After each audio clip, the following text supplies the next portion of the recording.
In this video I'm going to show you how to download the TikTok app on your PC or laptop. So for the first step we will need to go to the search bar and there we will search for the Microsoft Store. As you can see, it is over here, and we will open that app. Now once you have opened the Microsoft Store, we can go to the search bar and here we can search for TikTok. And as you can see, there is a TikTok app available. It is completely free, so you can download it for free, and once you have clicked on Get, this app will be downloaded and installed on your PC or laptop. As soon as it is installed, you can log into your account or you can create a new account, so you can use the TikTok app on your PC or laptop.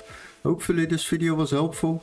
Don't forget to like and subscribe, and we would love to see you in our next tutorial. Cheers guys!